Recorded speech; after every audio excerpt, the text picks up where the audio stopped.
guys, so this is Kitty Bug. For those of you who don't know, my name is Kate, and I'm with my friend Emma. Hi!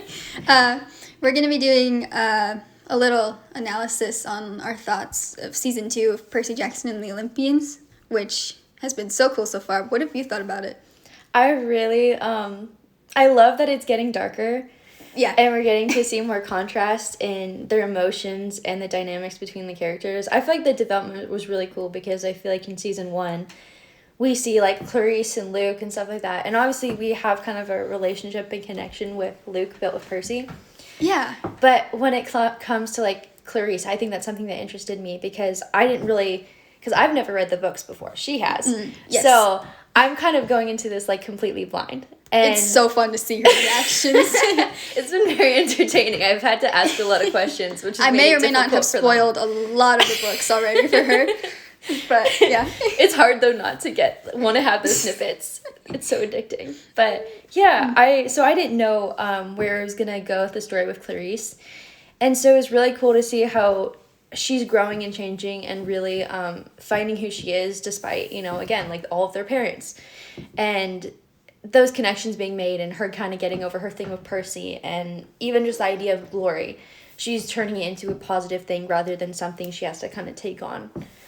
Yeah. So that's something I think I've really enjoyed seeing. And if you didn't know this, they're adding so much depth to Clarice's character. So in the books, she didn't get as much of a redemption as she is. Really? Right, yeah, in the show. So, like, she kind of gets somewhat of a redemption, like, during the end of the books, the end of the series. Like, she really slowly gets a little better. But in the show, it's like they're focusing on her a little bit more. Okay. And I think part of it's because the show's not just in Percy's perspective. So they're, like, going deep into her backstory and, like, showing her vulnerable side. Why do you think they changed that for the show?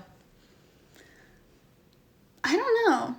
Honestly, maybe I think they for sure made her more likable. That's for sure. I think maybe Rick talked about this. He wanted to add a little more to her character. Okay. I think the author of the books, if you guys don't know, but he, but yeah, I just love everything about it. Obviously, things are different from the books.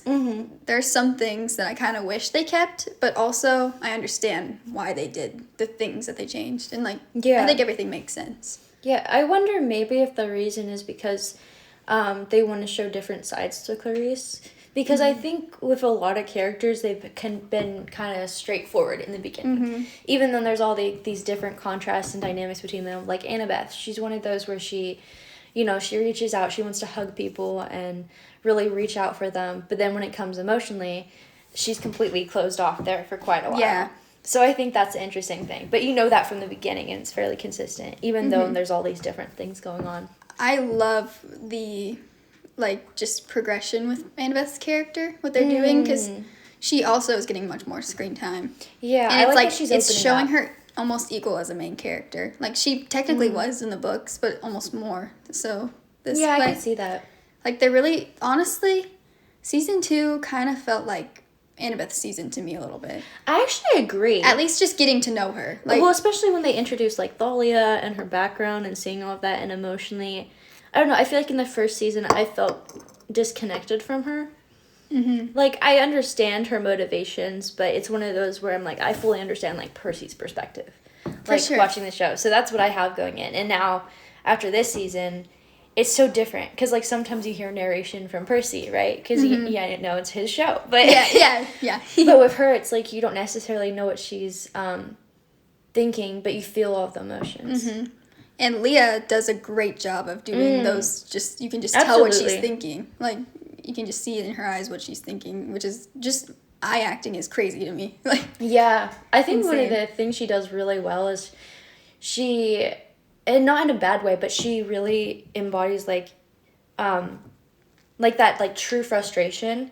Yeah. And that tiredness that goes with it, and then how it, like, kind of boils into, like, this anger, but not out of a place of revenge necessarily, but a place of strength of, like, I'm not going to let this, like, get me down. And for her friends, because I think, again, Thalia being her role model, that's who she's trying to become.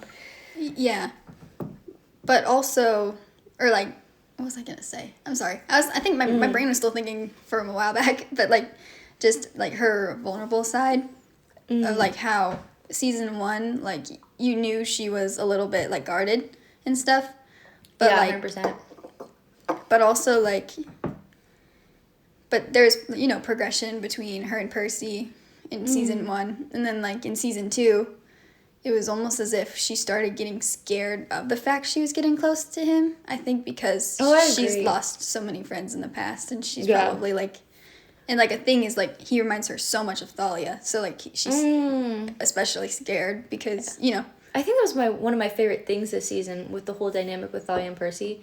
Like, which, to be honest, I thought I wasn't going to enjoy it. And I think there's parts of me that don't, because I don't like this conflict. Like, again, not reading the books, and also already being biased towards Percy. It's one of those where her coming in, I feel that. I feel that frustration, everything like that. And I think more so because she is so protective and she is like an older sister, there is like that divide rather than just a friendship. It goes beyond that. It's like, I'm her sister, I'm her protector. So I feel like that's intimidating, but my favorite thing with it is the kind of, for me, with the whole tree situation, I've seen it as like Annabeth being the one trapped and not Thalia. Oh. And so I feel like that scene where, Thalia is released, Clarice throws the spear right with the fleece. And then we see her like basically appear and whatever. My eyes kept darting to Annabeth. Because she looks like she's, like, so fearful because she's, like, she blames herself, but then there's almost, like, this release where her shoulders just kind of drop. And she's, like, almost like, what do I do? Because I feel like that's almost been her purpose this whole time. Yeah. And maybe because she wasn't the one to accomplish that necessarily, Clarice was.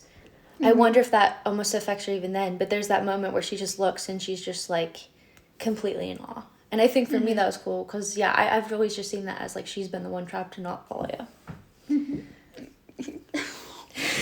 Yes. Sorry. You're way better at explaining things than I am. Like bigger words and stuff that I'm like, yes. Thank you. I'm just like, I get what you're saying, but also I'm, like, still trying to think about it. I'm like, yes. Yeah. I also, too, like, for me, I just kind of zone out, too, when I have, like, I don't know, because I feel like I'm one of those where, like, I can put it into thoughts, but then I'm still trying to wrap my head around those thoughts. So then after I say those things, I, like, zone out completely, and I'm like, wait, what? I understand it, but what else was there? Also, if you guys are hearing weird noises, we're recording on my phone, and it keeps trying to, like, turn off on me, so I'm, like, tapping it to wake it up. And also, we have tea, so that's kind of... Oh, yeah, we're prepared today. Yes, we're trying to be actual, like, podcast YouTubers right now. We're real professionals over here. So what's, like, one of your favorite moments? Well, I definitely know what my favorite moment is, but like, I kind of want to save that for like when we go over like the specific episode. Okay. Yeah. So I think I'm ready to start with the like what do you say? The analyzing. Of the first episode. For a second, I thought you were about to say like the Annabeth and Percy kind of thing, and I'm like, no. I'm like, I was really confused. Anyway. I was trying to see if there's another word for saying analyzation, maybe? I think I think that's a word. Okay. Yeah, that is. Yeah. Okay, time to break down the first episode, which is I play dodgeball with cannibals, which it wasn't really a dodgeball scene. Yeah. Especially compared to like the original in the books, it seems like. It was like a main like the first time we saw Tyson and Percy working together. Like in the like dodgeballing thing, but I mean it's still it kind of counts, I guess, dodging from fireballs in the woods. But it was definitely entertaining, I guess. For sure. I think it was one of those though where it's like, at least for me, when I was like in the beginning of the episode, I was like trying to see where this is going and everything like that. So I feel like it was like confusing, but it was like good. So, I think that this episode was the only one to me that felt a little quick paced. Oh, yeah. That one felt really quick. At least in the beginning. Just getting everything started. And then it kind of, like, once they got out of the taxi and stuff, it kind of started slowing down a little bit. I think they were just trying to get the plot ready, because...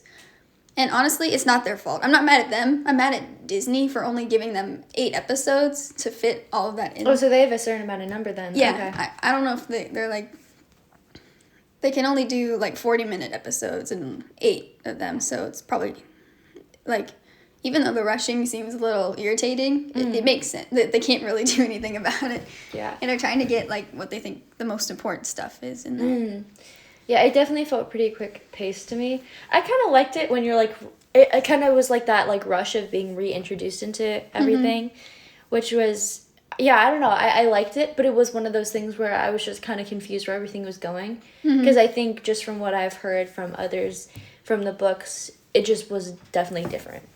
Yeah. I don't think it was a bad choice though necessarily, but no. I do feel like it could have been better. I think is how I feel about it. I kind of just hope I just wish they had more episodes to do. I agree. Because they even like the actors talk about it too. They're like, it would be better if we could do just a few more, probably. Well, I think it's hard when they have the opportunity they have, where they have the writer, right, and he can be a part of the whole decision making. Yeah. But then it's a show, so the whole idea is that we're supposed to kind of get everything and the full whatever. But it does kind of feel like because there is that constraint, then it's like, we're not going to get everything then. Yeah. Yeah, that's probably hard for them. Stressful. They're like, what is most important for people to see? And like... I'd be like curious to know what the process of the writers looks like. Me too. Because I feel like it's hard to decide those things. So I guess that makes sense why instead of cutting stuff, they're just kind of replacing it or kind of tweaking it a little bit. The satisfying tea sounds. I'm sorry. I just slurped. You probably didn't hear it, but... They're so satisfying, honestly. It can either be satisfying or very just like, cringy. Yeah. So I'm so sorry if you are those people who I are feel like... like that's like that slurp, though. where that was just like the nice little... Okay, honestly, sometimes... I've been known to be more quiet than I think I am, so maybe you guys didn't even hear anything. Yeah, it wasn't even that loud. Okay, so to me it was, but yeah.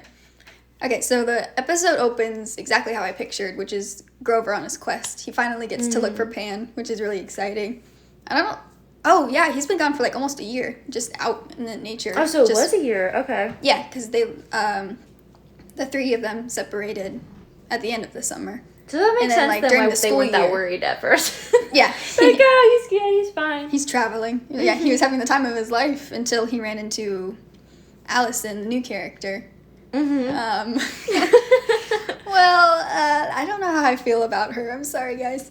I don't mind them adding new characters at all. I think it's okay to add people who just wouldn't be there. She's the redhead, right? Yeah. That's kind of like bad apple. Oh, yes. Grover found his flute first. That's very important. He can like control nature with it, which we were waiting for him to get those. So that's exciting. That was really cool. Yeah. But then Allison shows up, and Grover knows her from camp. She apparently campers graduate, which is weird. Like once they turn 18, I guess they have to leave. Oh, so they can't even come back. Which is crazy, because 18-year-olds just have to survive on their own, I guess. That makes a lot more sense why they probably would join Luke. I feel like. Because it's like, you camps to keep them safe, but once they get a certain age, they just get kicked out, you know? So then they'll just be in danger all the time, you know? That sucks. So that probably is why they, like, joined the monster side. Like, we can't be affected by any of this anymore. Just leave us alone. That's weird, though. So it's kind of like a whole high school situation, but except it's just quests that they do. So Allison thinks Grover found the fleece, which he has no idea what she's talking about. And then mentions Luke in front of him, and then he realizes, you're on their side. And then she immediately tries to kill him already. Like she didn't even. She said like, you've seen too much. He saw nothing. He just. That was really funny to me. I felt like the acting in that was like really intense. Yeah, and I'm like, but wait, it was what? like, but he was like, he's like, but sorry, it's. I don't know how to explain it, but I feel like the scene wasn't that intense, but I feel like the acting on her like, part was, and I'm like, oh wow, she was acting intense. And Grover was kind of like, why? You know, Poor guy. He's like, why is this supposed to be in a... Yeah. He was like, I was just trying to play my song. He's just trying to find Pan. And... So that's kind of sad, though, that it's been like a whole year that he's been searching for Pan. He's been loving it, I'm sure. But like, until that point. So then he runs away. And then this giant octopus arm grabs him, and I keep thinking it's supposed to be Scylla. You know, the giant, like, octopus. Oh, yeah. People are gonna be so mad at me if she's not an octopus. I'm sorry. Or the big Greek creature in the Sea of Monsters when you first enter. It's like they're like almost Scylla and Charybdis are like the guardians almost. So it's like not supposed to be that monster then. Possibly anyway. You might have just heard a cat meow at the window, but anyway, yeah, but they got a lot of things to say about the show. He does, yeah. So basically, I think it was supposed to be just a random octopus monster. Okay. Because I don't know, because that seemed like a weird place for Scylla to be. I feel like she kind of stays like on that cliff up there, you know? Oh, like, yeah. When it shows her, it doesn't show her fully, but I think it's supposed to be just like we never see the body, and it's just she has 6 tentacle arms with like claws at the ends of them, and we didn't see any claws when it grabbed him. It was just an arm. Oh, okay. So I'm thinking it was just a random monster, maybe, I guess, sent by Polyphemus. That would make sense. But I don't know how he knows an octopus. Yeah. or what. All the connections. Who knows? But, and then boom, it's Percy dreaming about it happening. Yeah. That would make sense, though, because isn't she supposed to basically be in that, like, rock area between all those different places all the time? Mm-hmm. I think that's the entrance to the Sea of Monsters. Yeah. So they're, like, guarding it. Like, yeah, are they able to leave? Or is it kind of like a thing where they know. rehearse I there? think they just stay there because it's their home, maybe, or like. Okay, that would make sense. I'm pretty sure Scylla and Charybdis. I'm so sorry for huge fans. I think they're both girls, right? I think they are, and I want to say they're related. I feel like I heard that somewhere. I feel like my sister told me that or something. I think I've heard that too. But I don't know if they care about each other. I don't know if they really. I don't know what the deal is, but all I know is like they basically are like corner people, so you have to choose one or the other. But yeah, but I don't think Scylla's the one that took Grover. Yeah. So, okay. And then we have Percy falling out of bed, which for some reason makes me giggle a little bit. I don't know why. It was just funny. No, that was just funny. Like, it was like a perfect. Because it was like, unexpected. Entrance. It was like. And wasn't there also something like that in season 1 already anyway? So I feel like it was kind of like a throwback. I could be wrong. Maybe. But it works because it's something he would do. But we haven't seen him fall out of a bed yet, so. Oh, okay, yeah. That was really entertaining and very Percy to see. Yeah, I think that's why it is so funny. It like felt like the beginning of like a teen superhero movie, didn't it? It did. Like the way it started. It started with a song playing and him just getting ready kind of for like school. those like high school like, songs. Yes, where they get out of bed, or like they're half asleep and then they like smack the alarm clock. They get up. yes. Running quickly out the door with like the toast in their mouth, and they like, I gotta go to school. Yes, and then their life changes. Yeah, and they have a guitar. Just randomly. And then Percy starts narrating like he does. And I love the narration at the very beginning of the show and the end. And like in between he doesn't at all. Yeah. It's like perfect for like, it's almost as if like he is writing the story in a way. Mm-hmm. I love the narration. It's actually one of my favorite parts. Yeah, and I was like, it would be a little annoying if he narrated everything. Like if his voice just came in randomly throughout the show. I kind of like an introduction to the season and then an ending. So like how they've been doing. It does have me thinking though. I would love to hear like the narration from some of the other characters.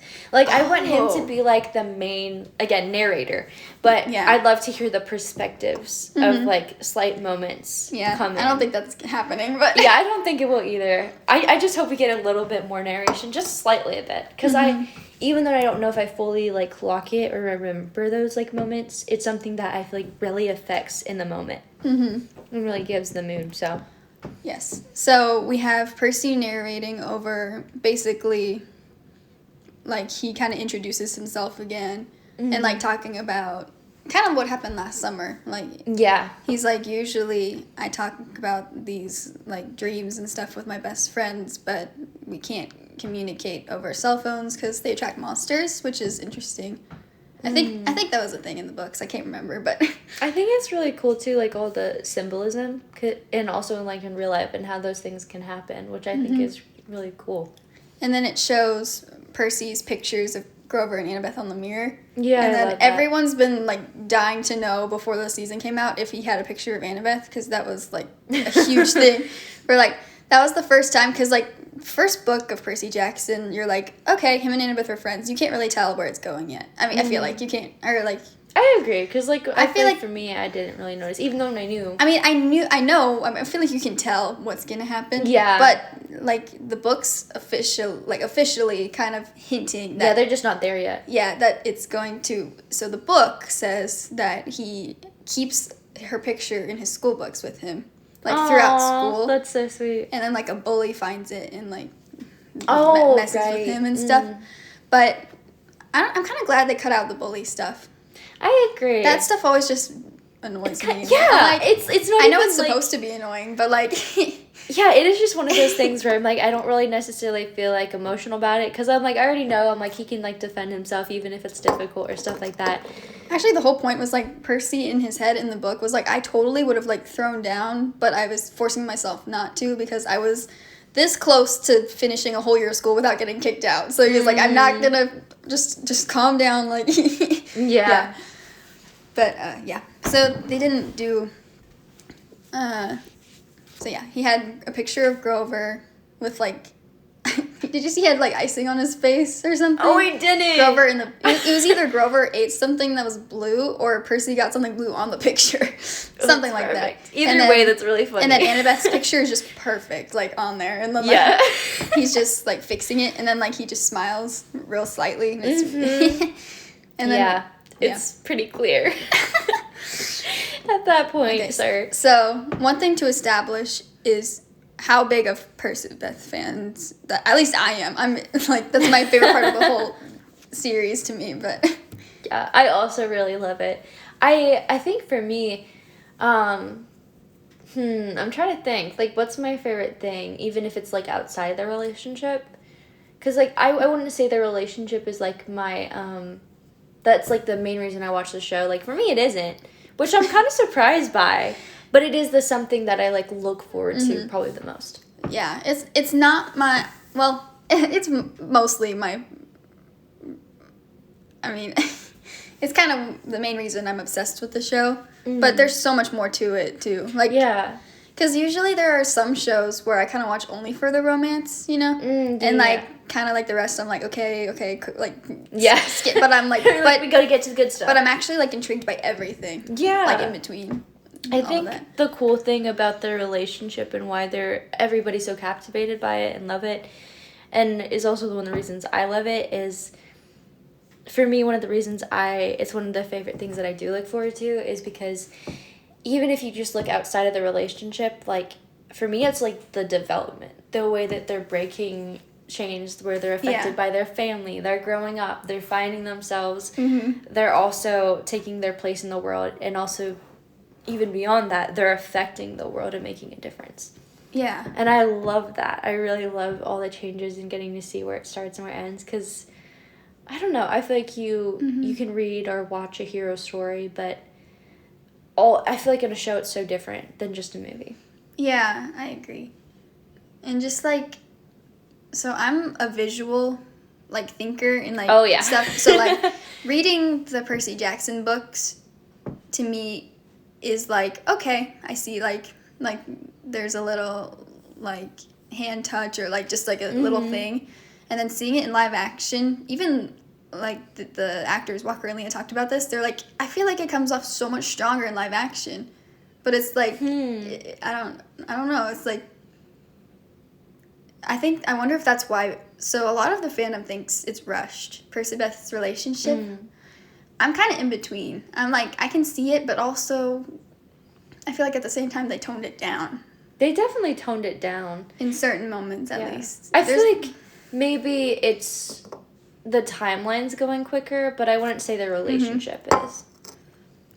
Yeah. I think, I don't know how to explain it. I think people don't realize, like, at least in the Sea of Monsters book, the Perciveth, like, encounters in live action would seem like rushed, and I'm like, if you read the books, it literally says that happened. So like, but then seeing it, so like, as a book, I can see how I'm like, how it seems rushed because I'm more visual. So like, I'm like, are they like at that point already? And if you read the book, they really are, you know? Yeah. And so like, yeah. I think too, maybe it feels rushed because, like, and again, I think it comes back to that thing where it's a timeline thing and not the relationship. Because all the scenes that they've had, they barely get, like, I mean, obviously, I think out of everyone, they probably get them, like, the most focused time, I'd say, where it's like, oh, it's just them kind of thing. Yeah. But they don't get the most amount of time together, if that makes sense. Yeah. And I don't know, I feel like every scene that we've had with them, it usually goes really quick. Mm-hmm. And so again, I don't think that's the relationship. I think it's just a timeline with them. So then I feel like we don't get to like sit there and soak. And then if you think about like the actual timeline in the show, it's literally like a week long they're together. So like, okay, you know what I mean? They're on a quest and they're the only two that's like their friend, and then like.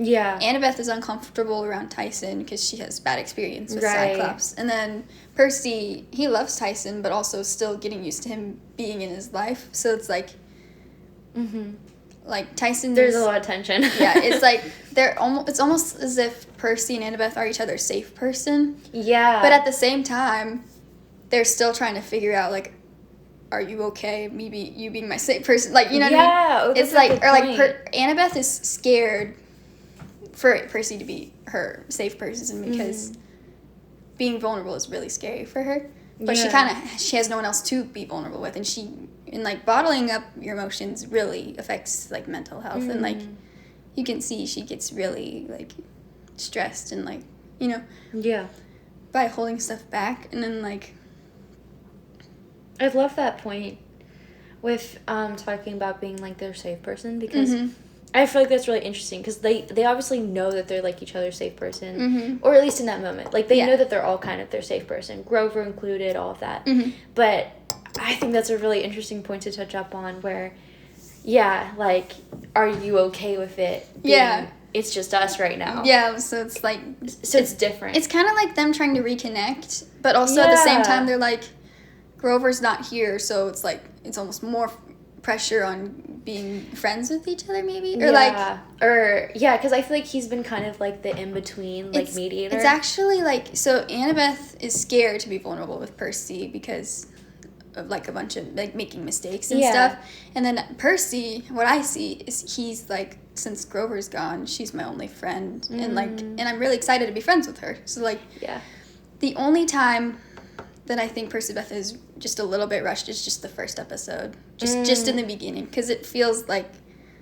But then again, that's what I'm saying is Annabeth is nervous to be vulnerable about not liking normal kid stuff, you know? Yeah. And then Percy is just so excited to see her again, and it's like, also he's never had, other than Grover, he's never had friends, so it's like he's like, I have a friend here, you know what I mean?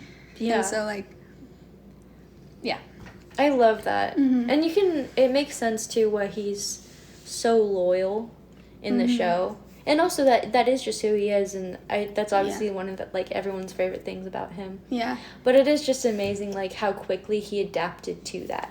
I know. It was almost as if in season 1, when he found out he was a demigod and how like dangerous this life is, it's almost as if like he just decided right away, I'm gonna be a hero who's the sacrifice, like, you know what I mean? Yeah. Like he's like, I like, this is like, I don't know how to explain it, but it's well, like, I think in season 1, it's like, it starts as like, oh yeah, I'm sacrificing myself because I think he already thinks that's gonna happen because he doesn't know what he's doing. It starts off being like he thinks it's gonna happen. Well, yeah, because like the whole fight scene when they are going to Camp Half-Blood, where he like goes out and he pretty much already thinks he's gonna die. He's like, well, better me than anyone else, and I don't really know what I'm doing. So then he just kind of goes out and does his own thing.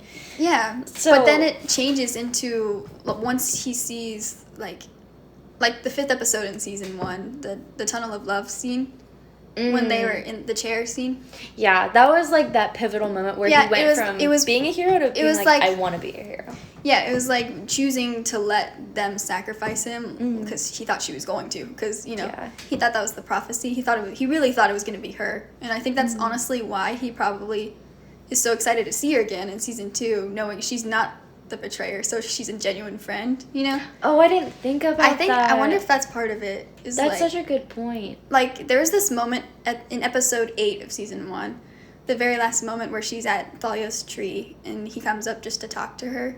And, like, she's talking about, like, her dad. She said, I'm going to try to give him a chance and try kid stuff. And then, They better have this in season 3. And then Percy just gives her the sweetest smile that we've never seen him smile like that at anyone before in the show. And then she starts panicking, thinking she's like, wait, did I read that wrong? Or like, you know, she's like, did I do something wrong? Because she doesn't know what kid stuff is. And then he's just like, no, just be a kid, you know? But that smile to me, for some reason, gave relief that it wasn't her. To me, just a little bit. I don't know why, because like even though Luke betrayed him before that, like, which was so heartbreaking to watch. Yeah. Oh my gosh. But he also seemed excited that she wasn't the friend to I think there was him. that excitement. He seemed like really antsy to see her, because I feel like it's like that load off. He's like, I feel like it's the first moment where he's like in this world fully, but then he's like kind of in control of it, in the sense of like, okay, he knows where he's going with it, or where it's going, and for once he doesn't have a problem with not being necessarily in control of that, because it's what he would have it be controlled to. Yeah. If that makes sense, in the sense that he wants to trust Annabeth, and then that he knows he can, and so there's like that extra freedom. Also, the moment with the chair in episode 5, when she decided to sacrifice herself for the first time, and he realized he did not want that. You know what I mean? And then, like, just, like, there was something so powerful about that moment. It was the first, like, intense Percabeth moment, you know, of the series. And just, it's foreshadowing so many future just parallels of just, like, how important they mean to each other. Yeah. And, like, how, like, their biggest fear is just, like, pretty much losing each other, you know? And so, like, it's just, even though, if people think that scene's a little bit rushed, I feel like it's not, because, well, Percy just, you know, already said, like, he wants to sacrifice himself on this quest, you know? And then Annabeth, I was wondering, I wonder why Annabeth seems to care about Percy so much already, you know what I mean? Because it felt kind of quick to me, but also... I feel like it was like protectiveness. I think it was because he started reminding her of Thalia. Yeah. Because of him sacrificing. You know, because I saw this really depressing edit, but it was really good, of, like, it had a song saying, like, I think I've seen this film before. Oh, I love that song. It was literally the moment when she was in the arch, telling him and Grover to leave, and she was going to fight the Chimera by herself. And, like, it's even been said, like Annabeth's, like, one of the strongest like demigods, but still Percy was scared for her, and like that was when he like tricked her and pushed her in, remember? And then so and like the door, the music started playing like as he like swapped her in. Oh, I've seen and then that. She was like and then it was like, and then my heart like broke for her, because I was like, oh my gosh, it's not the fact that it's Percy, it's just like, oh my gosh, it's happening again, like another person is giving up their life for me, and it's my fault for letting it happen, you know what I mean? Like, and it's gotta be so hard and confusing for her, because she thinks that those things aren't gonna happen because she's blocked herself off so much, but then it keeps happening regardless. And also the reason why everyone was shocked that Percy was able to trick her, they're like, that's a big deal, but I was like, I heard this, I feel like I heard this somewhere, but the reason why she was able to is because she's never experienced someone caring about her that much before. I was just gonna say that. Which is so sad. She's like, she didn't think anyone could love her enough to do that. So like, and I think that goes back to the reciprocation, where she knows that she can trust him, and because of that, she's not expecting any type of betrayal. Yeah. And so, unfortunately, it probably hurts her, because obviously he's using that to his advantage, but it's to protect her. So it's like, heart-wrenching all the way around, but for good reasons. Yeah, and then like, the fact that that's like you saw the instant like her feelings changed, you know, towards him, because it's just like, oh my gosh, he cares about me, like, you know what I mean? I love that scene, and because, like, but then like later on in season 2, it starts going to almost fear, like, oh, am I gonna lose him too? You know, like, The development is interesting. Because, like, yeah, I feel like the whole thing with, like, the tunnel scene and he takes on the chair thing, I feel like that was more about him than it was about her. Okay. At least that's how I interpret it. Because, like, the whole idea, going back to that, again, backtracking, where it's, like, you know, he was kind of forced to be a hero in this world, right? But now it's, like, that was the moment of him wanting to be a hero. And she's obviously the reason why, even if that's just friendship during that period. But... yeah, I feel like that was kind of about him and being like, this is who I want to be. And so let me do that. And also, he literally was saying, like, I am new at this. So I don't, even though the prophecy is about me, I feel like you have a bigger part to play in this prophecy than I do. He said, because he says, you're better at this than me. And you know it's true. And she knows also. So, like. Yeah, and I think that's kind of why she let him do it, is because she's like, even though I want to sacrifice myself too, first of all, there's no way he's gonna let me. Yeah. And she's so also, smart. And also she knows that she has more experience than him. So, like, yeah. But then, like, she has, like, instant regret once it starts happening. And then I kind of made a video about this, about how, like, that just kind of just reminded her of Thalia. You know what I mean? Yeah. Because, like, similar to him turning into a statue, like, Thalia turning into a tree, and, like... well, they were both comforting her in their moment of, like, destruction, where they're like, it's okay. Like, I've got you. And just, like, oh, dude, it kills me.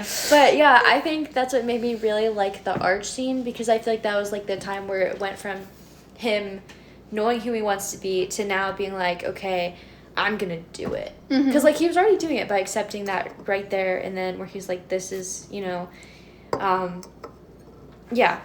I want to be, accepting that I want to be a hero. But then the arch scene, it felt like, okay, this is about their relationships with Grover and her, and he's like, this is for you guys. For me, that was, I mean, I feel like the first one, it was like a sacrifice of self. Yeah. And then the second one, it was a sacrifice for everyone else. Yeah.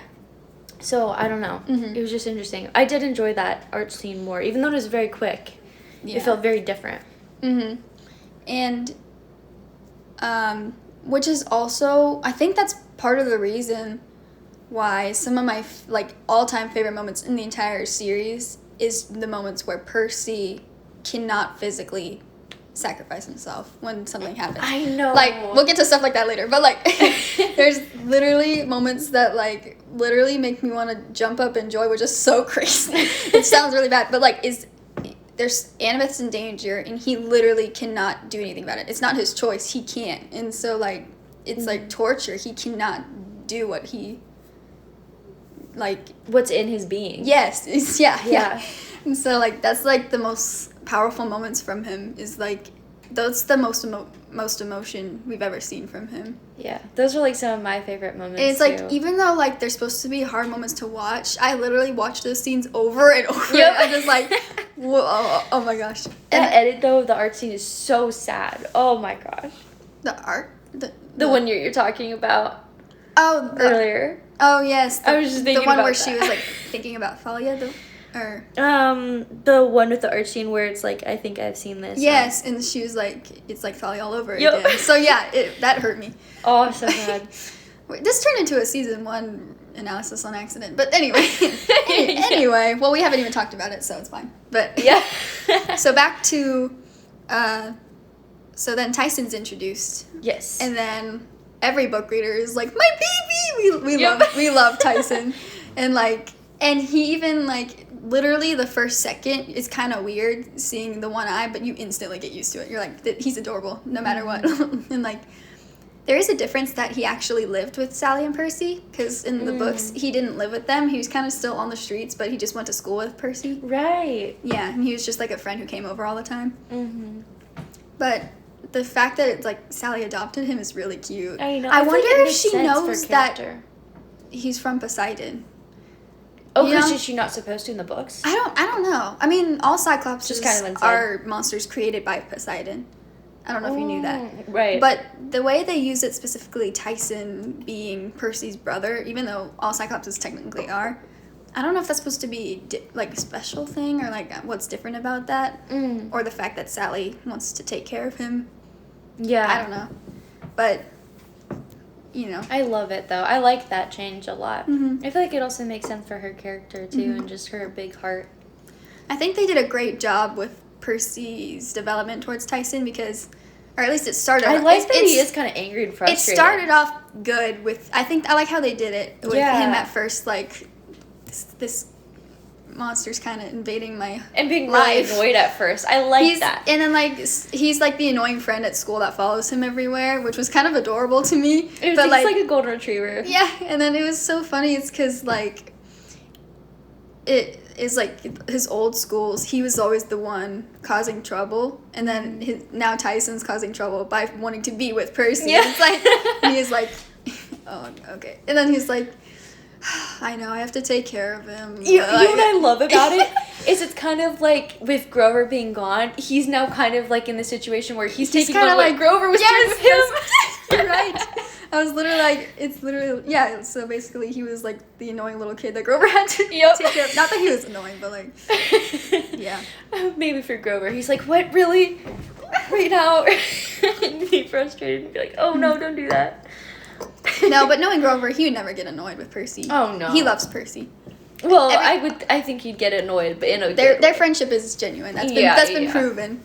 And then we have then they're walking to or from school when the taxi appears. Was it? The Grey Sisters. They had a scene where I think they were going to school. I think they were trying to go to school. That was kind of like just a slideshow of like. Didn't they have a scene though where they're walking through the school? Yeah, but it was just like little clips of like. So maybe it was them coming from school. Well, before like it showed like those like moments of at school. It went back to Percy in his apartment to talking about it to his mom about Tyson and camp and stuff. So yeah, she was like saying you guys should probably go to camp today, and then Percy's like, monsters can't enter the border, like, you know what I mean? It's like, so like Percy's worried that Tyson's gonna not be able to get in. But anyway, I think they're supposed to be on their way to school, and then the Grey Sisters just appear out of nowhere. This is like such a fun scene for me. I love it so much. They're so interesting because I remember like season 1, and I'm one of those too where I'm like, I do like fantasy and stuff like that, but I will admit when it came to the Grey Sisters, I didn't know how to feel. I'm like, ooh. I know. I feel uncomfortable. But that scene. But that was really funny. You were supposed to feel uncomfortable. It was supposed to be. Reading it in the books was awkward too. So like, it was like weird. It was. Just, okay. No, I think that was one of the most book accurate scenes in the Sea of Monsters adaptation. In season 2, though, I will admit, I'm like, oh wow, I can actually enjoy them now. I'd be like, they're funny. Yeah. So Annabeth shows up invisibly. And then we have, oh my gosh, I saw a teaser of this like just a week or two before the show actually came out. They like dropped a teaser and it was the scene where she showed up, and then Tyson completely just exposes Percy right there. Do you remember that? When was like, what? Well, at first, right. When he was like, "You're Annabeth. Percy talks about you all the time." Yeah. And then Percy's like, "Tyson." Like, like, don't you dare. And then he said, "You look at her picture all the time, right?" And then she's like, "What?" And then she's like, gives him a weird look. But my favorite part is that Percy never looks at Annabeth when he says that, and not that he's scared to, but he's staring at Tyson. Like, are you kidding me? Yeah, that like, he physically can't. Like he's like he. I don't know why. My favorite part about that was after he said, "You look at her picture all the time, right?" And then Percy just like freezes and just stares at Tyson. Funny. Like, "Are you serious?" Like, and it almost looked a little bit mad too, which was funny to me. It was always so entertaining because then it's like he even forgets about Annabeth. And also like the fact that like Tyson's been like annoying Percy all the time already for just at school. But that's what breaks him. Well, he never breaks, but like you can just see you can just see the annoyance in his eyes at that moment. Even though it's like from far away, you can just tell he's looking up at him like, "Are you kidding me?" I love it. I just love too in that scene my favorite part. And then he just acts like it doesn't happen. Yes. I think that's the best thing about it. Where he, like you said, like he acts like it doesn't happen because it's about Annabeth, and then he freaks out about it, and he's like so freaked out about with like Tyson and like frustrated at him that it's like she's not even there anymore. She's not even in the equation. It's almost as if like they go in another. It's like they're in another room, and he's saying, "Why would you like you can't do that?" And then she's just over here like, "What is?" Or it's as it's as if they're not. And it was like little brother like messing with his big brother, not on purpose, but like. I think it was like, I love that scene. No, Tyson was just so excited because he's heard so much about her, so he's just like, oh my gosh, yeah, I want to, like, he wants to be part of Percy's life, you know, he wants to know about his personal life. I think that's, like, another reason why that scene was so good was because even when he was still being annoyed at Tyson, it's the first scene where we really see, like, Percy interacting with Tyson. Yeah. Like, looking him straight in the eyes, eye contact. The eyes. Which, well, very frustratedly, but he's doing that, and so... I don't know, it's different, because in the beginning when we're getting introduced to him, he kind of looks at Tyson, and there's that frustration of, like, I don't know what to do, like, why did this happen? What's going on with my father? Yeah. And then he just kind of walks away from him the whole time he's trying to talk to Percy. So that's the first scene we get where it really feels like they're brothers. Yeah, and then this is the moment that, like, to me was really cute, is, like, and then he just blows past it, and then he walks up to her, and then you notice, boom, the height difference. You know, when it's, like, the first... like shot of them in the same frame. Yes. So then you see him like towering over, and it's so funny because in the books, Annabeth is supposed to be taller than Percy, at least until just for a little bit, like the first few books, and then like he gets taller eventually, but like it's really funny, and I'm like, that's not gonna happen. But no, I actually love the concept of Annabeth being small. Like I think it's really adorable. It's cute. Yeah. I think it also adds more to her character because she's like so strong. Yes. It's hilarious. Love that though, the balance of it. And like and Percy doesn't even notice this, but like he like subconsciously gets really close to her. Like I don't know. It's like those natural. It seems like part of him is like, you know, it's excited to see her, but also trying to like slow down. Like, why are you here? Like, you know.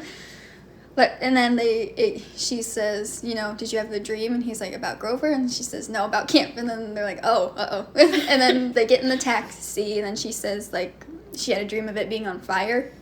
And they're all like, oh no, nothing's going right. We gotta go. Yeah, and then the Grey sisters, the Grey sisters show up and make everything completely awkward. Like, yep. But in like a good way, like you're so comfortable with them, like it's like that moment where you're like, it's like you're sitting and you feel bad for them, but like, and you're cracking out the popcorn and you're like, continue. It was hilarious. But yeah, and so like they're trying to just discuss like what their dreams mean and like figure stuff out, and then they just completely interrupt them, and then they start off just asking for more payment for Tyson because they're like, this is an extra passenger, and then Percy, and then they just go on with so this is your boyfriend, huh? Yeah. And then they also said, no wonder you dream about him. And apparently, I guess she did at some point. Maybe but she didn't. And then how does he know all this stuff? I'm pretty sure they can see everything. Like they're like. Oh right, they have like visions. I feel like they even though they have, I think the plot is they have one eye, but they can literally see, like know everything. I think they know everything. Like, so like they're like, I wonder if they see the future, so maybe they know where it's going to go. If that makes sense. Which is such a cool thing for a blind person. Basically, if you think about it, but yeah, it depends on what day they're feeling. So maybe she actually sees because they do get together eventually, even though it takes a long time. But maybe I wonder if maybe that's what they're talking about. That'd be really cool. I wonder if we'll get like something like a snippet to like. I don't know, bring back to that moment later when they're actually together in the show. Yeah, but then Annabeth, that's the first time we see Annabeth panic. And she's like, I never said boyfriend. And then he's like, okay, he doesn't care. And then she's like, I didn't. He's like, oh, I believe you. And then it's like a mix between he thinks it's kind of funny, or like, you know, he kind of laughs a little bit. So like. Well, she knows he's kind of acting smug about it. Like, he's like, I'm holding on to that. Like, but he's like, I believe you, though. No, he's like, I believe you. And then like, or like he like smiles a little bit or like laughs a little bit, but also people think it's a little bit frustration that she's saying no, like she's denying it so much. I think it's a mix of like, all that. I think it's a mix between he thinks it's kind of funny, but also he's like, I think okay, it's I that get it. Like, frustration when she reiterates it a second time, and it's like, yeah, I believe you. Mhm. I think that's where the frustration is a little bit, but at the same time, there's like that smugness where he's like, regardless, I'm holding on to this. And then, don't they pay for Tyson with their eyeball? no, no, Percy hasn't found an extra drachma, the demigod money. They did something though where they got her eyeball or something. Yeah. And like, oh, the reason why I can talk about that. That's what's coming up next. Is they disappear into like a cloud of smoke, and it's kind of like everyone refers it to the Harry Potter night bus scene. Yeah, where everything's just going crazy, and then they just randomly said, "Is Grover the other boyfriend?" And she's like, "No." And then Percy stares at her and says, "There's another boyfriend," which for some reason means much more to me than the "I never said boyfriend." Mm-hmm. I don't know why, because like, excuse me, sorry, I'm choking. I'm getting but the never said boyfriend was leaked for like months before the show, so we already knew that was gonna happen. We're like, okay, yeah, little awkward teasing. Yeah. Foreshadowing stuff. And then, but Percy's like, and it was so quick. I'm just like, there's another boyfriend. And then he looks. I love the head snap. It was like, it was a quick head turn. Like, what? He's like, you didn't tell me about this. Or like, he seems a little mad, but not at her, you know? I think he's concerned. Yeah, concerned. I think that's a good word for it. And then they said the tall one in her dreams, and I knew that's Luke. When I knew it. And I was like, I think I talked about you about this one day, and I was like, do you remember? I think I was just playing that scene in my head, and then I just texted you one day, and I was like, do you remember the scene when Percy was like, there's another boyfriend? And then you were like, yes. I do remember that. Yeah, and I was like, do you know who they were referencing? She's like, and you were like, no. And I was like, I remember being mind blown by that. That was the moment you found out that there was some kind of weird dynamic between Annabeth and Luke in the books. Which I was like so excited for, because I'm sorry, I kind of like the dynamics, because it adds like intrigue. It just can't be like stupid kind of thing. No, it's not in a stupid way. But and also, I like it, even if it's in a sibling sense, the protectiveness. The only thing was, I'm pretty sure it's the age difference. So she's like, they're years apart in age. I don't remember how. So he's supposed to be like 19 in the Sea of Monsters, I think, and then she's 13. So. Oh, okay. But like, I totally understand Annabeth having a crush on Luke, because like she's a little girl like with like a cool like older brother type person. Yeah. Kind of like it's like admiration. Like, like he's so cool. He's so nice to me. Mm-hmm. He's the first person to ever take care of her. And that's why I love what they've done with the dynamic, because which I feel like hurts if you go also for why he's doing what he's doing. But I feel like it's a good dynamic of what they've done. I got mad at Luke, guys. Yep. Of course. Okay, yeah. Go ahead. But yeah, I like what they've done with it, because I feel like if they went full on where they're like, yeah, he's like a romance interest in the sense that he likes her kind of thing, I feel like people would have been maybe frustrated or like, I don't know. Mm-hmm. Or if they went full brother, then it would have been whatever. I feel like they've somehow managed to reach this middle ground. Yeah. By just their time together, that protectiveness. Yeah. So I feel like that's the thing that I like, because I feel like that's the thing I like in love triangles or dynamics, is the protectiveness. Same. But then it doesn't get weird. Yeah, and I exactly. love that. I feel like they've done such a good job. Luke, Percy, and Annabeth's love triangle is really good how they did it. Because, okay, so I'm pretty sure sure Rick said he totally forgot about their age difference. So I think that's why he's like, oh, I'm sorry. But like, yeah, but just forget about the age difference, and just think about it as just like a sibling, somewhat admiration for each other type thing. Like, I guess like not in an illegal way. Yeah. But like just think of, it's fantasy. It's fine. Yeah. But no, it's really well played, because like Annabeth, the whole series, so much hope for Luke still. Like, she's like, she will not give up on him. Yeah. And Luke shows a teeny bit of still caring for her throughout the whole series. Yes. And then Percy keeps showing teeny jealousy moments. Which is why I've got to cut in and add real quick and jump ahead and just say, the rainbow scene, okay, the call, I was actually so mad at Percy. He should have not interrupted that. Okay, we need all the time we can get with Luke to convince him to turn, okay? Okay, episode 6, when Luke called Annabeth on the iris message. That was... Okay, apparently she was really mad at Percy for doing that. Oh, yeah. Yes, I can see that, because he seemed like he was at a breaking point. Luke did seem like he was trying to listen a little bit. It seemed like there was progress there, because they were getting to this point where they were kind of quiet. They were kind of sad because they've realized, like, still care about you, but I'm not changing, kind of thing. Yeah. And I felt like there was more to be said, and then he just jumps in, and I'm like, no, I'll never know. But also, Jealous Percy's so funny. Like, it is true. Like, just, I don't know. That was the one scene, though, where I was mad at Percy. A little bit. It was just like... And, like, he was trying not to be mad at her. You know he wasn't. But, like, you could just tell he was just, like, frustrated. Like, yep. Well, even going forward on the quest, he was, like, trying to figure out, okay... he was so focused on that in that moment where, like, switching to the quest, he was... I don't know, I feel like it took more time there, whatever. And she was also frustrated at him, so she was just like, okay. Okay, so rewind a little bit. Okay, yep. And then we'll talk about that another time, I promise. Well, then what happened? Where were we? Oh yeah, the tall one in her dreams, and which was Luke. And then we still don't know if Percy caught on to that or not, who she was talking about. I think there was like this look on his face. There was some... They didn't show Percy's face after... Oh, they didn't? After I thought they had to see it. Oh, it must have been from a previous thing. He got distracted when the eye flew on his lap. Yeah. Really? No. yeah, and like...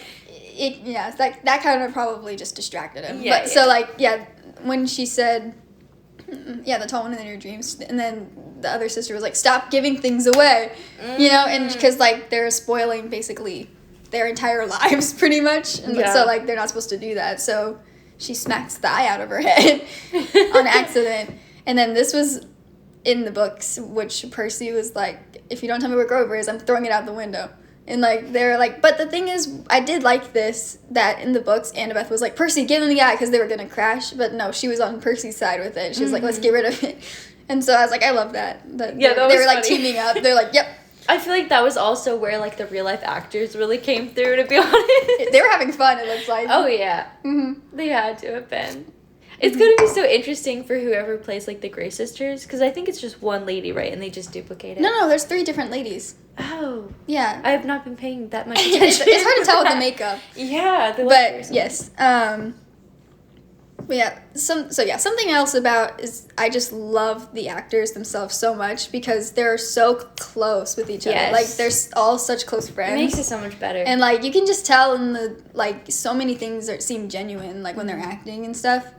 I will say, like, out of all of, like, the different shows with actors and the interviews, I feel like their interviews have been, like, the most enjoyable to watch because they're just so genuine. Well, partly, I think it's partly because they are still kids just playing, you know? But also, they're growing up together. But also, they're so mature for, like, their ages. And then, like, acting does that, I'm sure. Mm-hmm. They're out in the real world. They're out in the world. Well, it's all about, like, psychology. Yeah, they grow up faster and, like, So, but, yeah. And then they get to, the coordinates. They said the coordinates 30, 31, 75, 12. I love saying that. That's so fun. But yeah, that's where Grover is. And they're just like, that's all you get. Give us the iPhone. And then they make it to camp. Also Tyson's just in the back, just hiding his face in a cap the whole time. That was so funny. And then the actor was like, I don't think anyone's going to notice that. And I didn't until he pointed it out. I noticed him breathing in and out of the cap, though. Yeah. Okay, that's good. That was hilarious. But that was really funny. I was like, I'll definitely be appreciating that more often. Yes. Mm-hmm. He did so good in that scene. Like, his first couple of scenes, he really does a good job of, like, making a good impression. Because I feel like it just, like, he wasn't, like, trying. If that makes sense. It was just, like, or in the sense that he didn't have to. Yeah. Which is interesting. It was one of those where I'm like, I don't know you. That was I don't improv. know what you're about. Yeah. The hat thing was improv. That was really fun. I love that. He said, I think that was a mistake, to be honest. They were like, no, we love it. They were like... I feel like that added completely to this because scene. he was like, I don't think anyone will notice. That's why. But we're like, they're like, no, people will now, at least because you said it. But yeah, no. Even if it's subconsciously, I feel like those things make a difference. And I think really it's so funny. Yeah. And then this is one of my favorite Percy Beth moments of the entire season so far. Still. Is when they're just casually walking while Tyson's just trailing behind. Yeah, they're so cute. Annabeth's trying to get away from Tyson. She's like uncomfortable and then Percy like runs up which next is so sad her. because he's the sweetest thing ever. I know, but like everything makes sense like after her backstory and everything. But like they actually kind of toned down. She was like hated Tyson. She was so mean to him in the books. And instead, it made her almost more scared of him, you know? And, like, just avoiding him instead of, like, yeah. So... It's funny to think of, like, her being one of the strongest and, like, you know, smartest people, but then being scared by, like, an 8-year-old. Yeah. I mean... It makes sense it's being trauma. a Cyclops, it's funny. But, and also, if they did it how the books, it was a little bit different. Her backstory with Cyclopses was more intense than the show. Okay. So, yeah, because I'll be honest, that scene there, I feel like it didn't do it as much for me. It felt like a Monsters Inc. kind of level. As a 7-year-old with getting kidnapped by Cyclops, that's terrifying. Yeah. Like, if you think about it, for sure. But, like, I think what actually happened to her in the books is much more traumatizing, which makes a lot more sense. I can explain it real quick if you want. Go for it. So, she tells Percy, and this is, like, much later in the book, too. So, like, in the show where she explains it, it's, like, supposed to be, like, in episode 5. Okay. When they think Tyson's dead. So, basically, it's just Percy and Annabeth for, like, days, like, sailing to the sea monsters. And it's, like, I think this is all before the Sirens, too. So, so they're sailing, and she finally tells Percy her problem with Cyclopses. And she says when her, Luke, and Thalia were on the run together... Grover accidentally made a few wrong turns, and like they ended up in a Cyclops' lair, and so like, that sounds like Grover. I know, poor Grover. That man. He probably feels so bad. Like I think he's gone through so much. I think Luke, Grover, and Annabeth all feel like they have a part for her death. Like they all blame themselves. Yeah.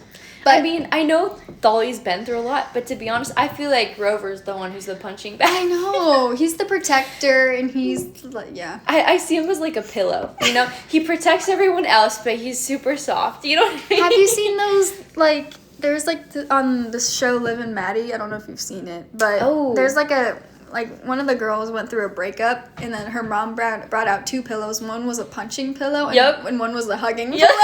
That's what I made me think of. I love that, yep. Yes.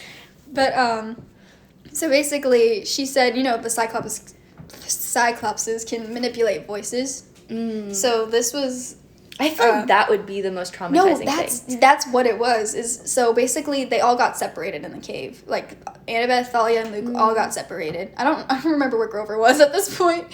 So they completely changed that scene. Yeah, because in the other one, it's just like they're headed to camp and it's like in the forest, and then they're just like looking They down actually changed it more to make it seem more like Annabeth's fault than in the book, though. I think that's what they were trying to do, is make her blame herself for it. Because that would have been really cool if they could have like kept the idea of like the forest, but instead made it more misty and like maybe a little bit darker, and then you hear the voices call out like that. I feel like that would have been so like creepy. They're in a cave, and so Thalia thought she heard Luke calling for help. Luke thought he heard Annabeth calling for help, and then Annabeth heard her dad. So the Cyclops somehow just knew her dad's voice from her mind, which was creepy. Ooh. So, like, he wasn't even there, but it was her dad's. So they can only read certain things from your mind, though, because they're not able to find their spot or anything. I think it's crazier that they can just know voices from reading your mind than, like, when they're not even there. So that's what's crazy. So Annabeth, a little 7-year-old girl, followed the voice and saw Luke, Thalia, and Grover all tied up from the Cyclops. And the Cyclops was, like, talking to her in the dad's voice, saying, like, it's okay, I still love you, like, you know, like, being all, like, I love you, like, I want you to live with me, you know, stuff like that. And then Percy was, like, shivering. He was like, that's terrifying. And then, like, and then he said, what did you do? And then she said, And she said, I stabbed him in the foot. And then he was like, are you kidding me? And she was like, what? And he was like, you were 7 years old and you stabbed a fully grown Cyclops in the foot? And she's like, oh, he would have killed me, but I just caught him off guard, you know? Mm-hmm. And he was like, still, that's like so brave I of love you. that. Like, I know. She was like 7. He was so impressed, and she was just like so disappointed in herself, which is funny. But yeah. And then she said once she cut them free, Thalia handled it from there. But yeah, which I would have been so curious to see what that would look like in a flashback. I know. I can't believe they didn't do that. Because I think for me, I honestly forgot about that scene altogether. Because for me, it mushed into the their whole scene where they're going to camp, right? Where that's how happening with the fireballs and stuff like that. So for me, I honestly kind of forgot that scene happened. So I think that's what's hard about those quick scenes or those changes, because then I feel like they kind of, again, they can mush into one and then you kind of forget about them. So then as you go along the story line, you're like, wait a second, I'm confused. Yeah. But, okay, I'm trying to trail back. I think the Percy Beth moment that I really liked is when, so, you know, they're walking up to camp, they're on the road, and they're just casually, like, catching up with each other. And then, like, Percy asks what's wrong, because he knows she's acting weird, and she was, like, just a little dizzy. And then she's trying to, I heard this from other people saying, like, she's trying to put on, like, a mask of, like, like, just cool, like, normal teenage girl, because that's what she thinks Percy wants her to be. So, like, when she was gone, like, she was like, okay, and act like I don't care about maybe anything. because of that like a cool girl, admiration he has. Yeah, and then so she's, like, trying to be, like, just casually throwing, like the Grey Sisters are way crazier than roller coasters, you know, like, just casually throwing stuff in there, and he's like, oh, you tried these things? And he gets so excited. And then, like, they talked about writing letters to each other, you know? And then, which is really, people thought it was funny because they both have dyslexia, so like, how did that work? But they still, you know, understood everything. It was magic. And then she was like, you left some things out, you know, Tyson. She's like, you didn't mention him, and like. Yeah. And so that makes kind of her feel like she didn't, you know, he kept stuff from her. And then he asks her, like, can we talk about something else? I want to know what you thought about roller coasters and, like, school and stuff. And then and then her, like, cool act just drops. Like, you know? And it's her getting scared to admit she didn't like it, you know?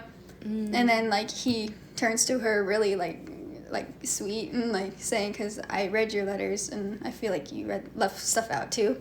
And then I love that. Just based on her writing, like, he could just tell. And I was like, that says a lot. I'm kind of getting this from other podcasts I learned, so just in case they hear this, I'm getting it from you. But yeah.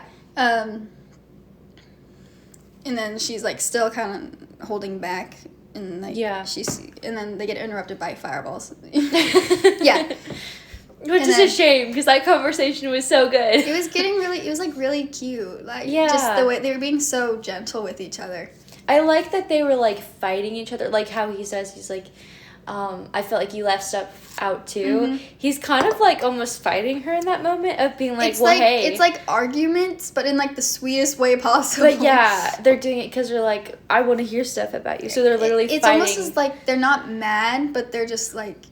They're frustrated. You can be honest with me, you know? But they're also scared to open up to each other. And that's the interesting thing, too, especially with Annabeth that you mentioned, where talking about how knowing that he possibly left things out, like with Tyson, for example, that closes her off. Because, you know, which she's already, like, closed off. She doesn't want to share things. But then she closes off even more when he's closed off. And then she's expecting that, even though there's, like, a limit to what she can give. But that's I think, the thing that comes from her mom, you know? I don't think she's a naturally guarded person. I think she became that way. Yeah. And I think that... Especially after losing, like, everyone. Yeah, and I think that's something you don't just kind of grow into. I think it's something that's thrust upon you, where when you're affected by someone who's guarded, you become guarded. Yeah. And, like, I've told her this, and I mentioned this a lot. I don't know if I haven't said this to you guys, but I truly think and some of you might disagree with me, but I think Annabeth has dealt with the most out of everyone in the series. Mm-hmm. Like, Percy has had a super hard life. Like, everyone's had a hard life. I think she's had the hardest, though. Yeah. She didn't have a mom or a dad growing up. And Yeah, I she think... was, like, had to learn how to take care of herself. And then, like, she found Luke and Thalia, but then Thalia died and Luke betrayed her. And then, like... And continually, stuff still goes bad for her. And, like, her Percy, too. But, like, I just feel like she always, like, gets physically and emotionally hurt the most out of everyone. Yeah, I think they all have different challenges that are the hardest that they can be for them. Mm-hmm. But I would say when it comes to Annabeth, I think that she has had probably the most difficult run in the sense that I feel like with everyone else, they've at least been kind of equipped for it. Yeah. Where Annabeth, she didn't have anybody. She had to figure that out. Yeah. So she didn't have anything to equip her with it. Like, even though Luke and his dad, things weren't necessarily good, he still had that equipment of, okay, I know this world and stuff like that. And so he got introduced to that. You know, he had friends. He had that kind of from the beginning. She had to run away and find that. Mm-hmm. Maybe Luke has probably equal amount of hard stuff in his life that you haven't gotten to yet, but I'm... Oh, that's a good point. I'm just gonna keep my mouth shut. Anyway. But they will explain, like, his backstory, too, more. I don't know if they'll do flashbacks earlier or not, but eventually they'll get to his childhood and stuff, like, before Annabeth and Thalia and stuff, so... Which is really hard to watch, but, yeah. Yeah. I actually do have a hot take about this, though, of Annabeth. Okay. Even if it's not from the lifestyle, necessarily, I think that maybe she could possibly have the hardest life, not even because of things that have happened, but because she allows it to affect her so much. Yeah. So I think she makes it harder than it has to be. Like, obviously, it's very hard, but I think she takes it on again of all her mistakes as her identity. So I feel like it's... I think that's why I think she's had it the hardest. Not necessarily because of things that have happened. Because, again, I think individual challenges are the hardest for whoever that's going to. Yeah. But I think she's making it the hardest because, again, she's taking those things on. Where Luke, the fact that he's going with Kronos, that's, even though that's, you know, the kind of a wrong turn, it's still him being like, I'm not going to take this on myself. And that's his kind of thing of freedom. He's paving his own path. And I think that's kind of like the difference with it. Mm-hmm. And then we have basically with the dodgeball scene with the fireballs and everything. And the Laistrygonians are kind of funny. They're just kind of, they're dumb. Annabeth even said... They kind of give, like, at least the actors they had playing them, it felt kind of like a 2000s, like, pop rock band. Vibes with the haircuts, I don't know why. Dude, yeah, you're kind of right, in the face paint. Yeah. Yeah, why do giants have face paint? Where did they get that? I don't know. They're monsters. Why do they have face paint? They're like, we're tough. We're so tough. We're in the forest. Like when the Laistrygonian got in the barrier on accident, he literally, he's like, I got in, y'all. Everyone thought it was hilarious. He was so proud of himself. It kind of reminds you of, like, the vibes of Pirates in the Caribbean, where it's like, it can be one of those things where it's like, oh, dang, like, this is getting heated, this is creepy, or you gotta run kind of thing. But then it's like, but they're so funny. Yeah. Uh-huh. Yeah, they do give off pirates. You're right. They kind of do. Right? Pirates mixed with a rock band. Yeah. Yes. Those two mixed together. And then add mythology, and it's there. But yeah, so, and that's when we figure out Tyson's immune to fire, because he takes a fireball for Percy. And then, so he didn't even know that he could do that then. He might have, but I don't know if Percy did. Yeah. And then Annabeth was like, Cyclopses are immune to fire. Yeah, I think he didn't know, because didn't he, like, look at himself? Oh, yeah, like, he was like, oh, yeah. I think maybe he's never experienced fire yet, and he's still learning. He's a baby, so, like, yeah, she was like, he's fine, let's go. Little baby. And then, like, Annabeth has this really cool dramatic moment of, like, opening the barrier. And everyone's like, I think she can open it because she's a counselor. She's the leader of the Athena cabin. Oh. So I think maybe because they're like... so does she have any other siblings? She has a lot of other ones. We just haven't seen them. Okay. But yeah, she does, and this also was word for word in the book, which I didn't realize. I reread Sea of Monsters, and she said, you know, Percy was not going to leave Tyson, and they couldn't get in the border, so she opened it, and she said, I, Annabeth Chase, give you permission to enter camp. Which to is Tyson, such a big deal. Which is because really she doesn't cool. want to. So that's her and, like, sacrificing. It's for Percy, though, too, because she knows he won't come in until without Tyson. So, like, yeah. And then Percy and Tyson have this really cute moment. Tyson's scared, and then Percy's like, I got you. But then it immediately, it kind of went from, like, a sweet brotherly moment to just run. Like, and then literally, short-lived. It's literally supposed to be like him protecting his baby brother. Like, I got you. It's okay. Like, it's okay. And then literally, like, Dragoni just tackles Tyson. I know. And I'm like, well, that didn't. That was gone. Goodbye. What was emotional. That, Percy? Run that again. Emotion. And then he kicks him away. Yeah. And then he's just never seen again. Yeah. He literally gets kicked out of frame, which looks really funny. But then it was like a dive and roll almost too. Whee! And then Clarice shows up in defeating the Lystragonians, and then Percy goes and checks on Tyson. He's like, I'm fine. And then and then he's just fine. We're like, okay. I love that. Yeah, I love that. I didn't think about that with her opening the barrier. Like, I agree. I think, she knew that he wasn't going to go through without that. So she was, like, quite literally sacrificing her trauma. And then it's cool symbolism-wise in the sense that she's actually breaking barriers when all she does is, like, put them up. Oh, you're right. So that's really cool. Even if it's a physical one, I think it shows that she wants to, even if she can't do that emotionally. Yeah, and then Clarice and Percy interact again since last year, and he said, "Hey," and he goes, "Hey, Clarice," and she goes, "Shut up, Jackson." Which I love it. I love that scene. I was like clapping when she came in. Yes, and I was like, I already love their dynamic because it's like I love what they're doing with it because it's like in the first book and technically season, she was a full-on bully, you know. Yeah. Like, and now she feels like this like older sister. She's really they're sibling-like. They're siblings that hate each other. Yep. They're literally siblings who've never gotten along before. Like, I love it. Like, just it's like so fun. Even Dior said in real life, Walker is literally my little brother. Like, he does little brother stuff to me all the time. Like, it's so funny, and I can totally see that for sure. I adore that. And so like, I think like that seems genuine too. Not the hating each other, but like they have fun with it. They love banter. Oh my gosh, it's gotta be so fun. Yeah, but and then Annabeth is over analyzing like the Lystragonians like weapons, and she just realizes how it's weird that they would attack the back of camp. Yeah, and then she's like, this is that probably whole spiral. And the realization is, I love realizations like that though. It was really cool.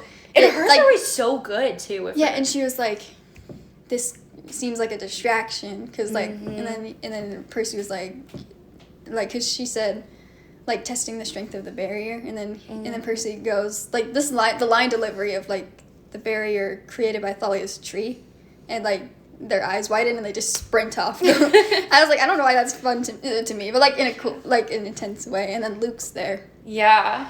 And so they never see him poisoning the tree, so they don't know it's him for a while. But the fact that they see him do it is so much more painful. Yeah. Especially for Annabeth. And they're like, I saw this video of this guy, and he was like reacting to that part, and he's like, actually it was from the trailer before the season came out, but he saw the part where he was like, Luke, when I catch you, and he was like, he stabbed Thalia's tree in front of Annabeth. Like, what? Like, that's a big deal. And then you see he looks ashamed when he sees them. Yeah, so. Like, he feels the weight of it. But the thing that I think hurts most is that, which, granted, he's busy poisoning the tree, so he's not, like, we don't get to see his face. But that turnaround, it's almost like it feels like he doesn't feel ashamed until he sees them. Yeah. Which almost gives it more weight, and I'm just like, oh. So it's like he has no problem doing it though. Yes. Which is interesting. And then we see Blackjack for the first time. Yes. Who's not happy to be with Luke. Yeah. Yeah. Okay, so then Annabeth is really hurt by this whole situation. Like, he stabbed her sister right in front of her, which is crazy. Yeah. And then Tyson's just in the back like, who is the tree's the girl? I know. And then Percy's explaining everything about it, and like it, and then like people have said like it shows like how far he's come of like saying Thalia was a hero and stuff. And like in the first one, he's like, she met a pine cone's fit. You know, like he was like basically did not care. And but it's kind of like he was doing it for Annabeth, you know. Yeah, I think it was kind of, again, the whole idea of freeing her almost. Yeah, and like she couldn't really, she was like having a moment to herself kind of, so it's like they were kind of like leaving her alone a little bit. Yeah. But also he is like still close to her, you know. I feel like it was kind of his way of like, it's almost too painful to be in the spot where we can never, that in between. So I feel like Luke is the type of person where he wants finality. Because I think with his dad, he's always guessing, and he's like, I am tired of being controlled by this. Ow. I need to take control. Sorry. I hurt my ankle. Oh, yeah. It like popped or something. Sorry. Go ahead. I'm sorry. I think he wants like finality because, again, with the whole God situation, they're constantly being controlled by their parents. Their destinies don't even feel like their own because of prophecies. And Luke, he's not for it. He's fed up. And Luke has every reason to be a villain. I agree with everything he does, but like even Percy and Annabeth have said he has a good reason to hate the gods. They're not good parents. Yeah. Like they know they're not, but also like they explain like in episode 3, like what about humans? If you do this, what will happen to humans? What will happen to other demigods who are not with you? Are you just gonna kill them? Like, you know, like basically like Luke has good intentions, but like to think he's willing to kill other demigods that don't agree with him because of it is crazy. And that's where it goes full Anakin. And like and also the fact that I keep thinking of like, I don't know if it's because Walker and Charlie are the same height now, but I keep thinking of them as like almost the same age. But no, he's an adult compared to them. Yeah. Which is, if you think Even about crazier. it, even though he's still a kid, like but also legally an adult, you know, like age-wise, but like you can still see it coming from like he's young, you know, so it makes sense. And like I wasn't even mad at that scene, honestly, because again, I think he wants that finality where he, in his head, he's like, he's already gone and she wouldn't want this anyway. I don't know. Who? Thalia? Is that what you're saying? I feel like he was thinking she wouldn't want this and she's trapped, and he's like, why would I want that for her? And part of Luke does think like he's putting her out of her misery, the tree, which is really sad, but also but I feel like it's the idea where he's like, but poison man, and it's almost like, so wait, like, okay, but the fact that Walker and Charlie look the same age. So, like... I know. Or, like, they're same height, and, like... So I kind of see them as, like, the same age, but, like, thinking about the fact that... So, Luke is coming into camp, and all these campers are younger than him, you know? And he's killing kids. That's where it gets too far, you know? It's like... You really think you got, like, you forget, because I forget about the age difference is like a big thing, is like what makes it bad. Which is like so crazy. It is interesting though, like what you're saying about like how they look so different, or like them especially being like the same height. It is really weird because the last we get of season 1, they just grew up. Betrayal. And and now like Luke's Charlie, he looks exactly the same, but Walker looks completely different, and like he went from looking like a baby, like a younger brother, to like, oh yeah, they look like they're in like the same grade and they could like just chill together. I don't know. And like I kind of like that my brain still kind of sees them as a similar age, even though they're not. Like just based on, I guess, how they interact and like just, I don't know how to explain it, but like they just like, I can't, like my brain can't make me think that he's that much older than them, you know? Well, I think about friendships too, and how it's like the whole idea of like you're friends with people typically who are your age, and I think it's just the idea of like, oh, common ground, what do we have in common? So I think when you are like friends with people who are like mature and in like the kind of the same mindset as you, I feel like it feels the same way, just different. Because, like, I have friends that are older than me and younger than me, and it doesn't feel like that. Again, I think it's just what you have in common. If there's something in common, it feels exactly like same age. Percy and Luke are very similar, which is scary, honestly. It's like, they are very similar. Because it shows what Percy could be. Percy could be 100 times worse. Well, that too. To be fair. But it gives you a glimpse of that.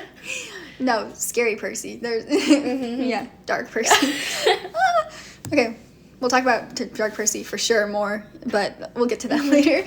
And then where were we? Oh yeah, and then Tantalus shows up. You know, the new camp director, the guy. Right. Yeah. And he's so funny. I know he's supposed to be sad. Annoying. Like, you're sad.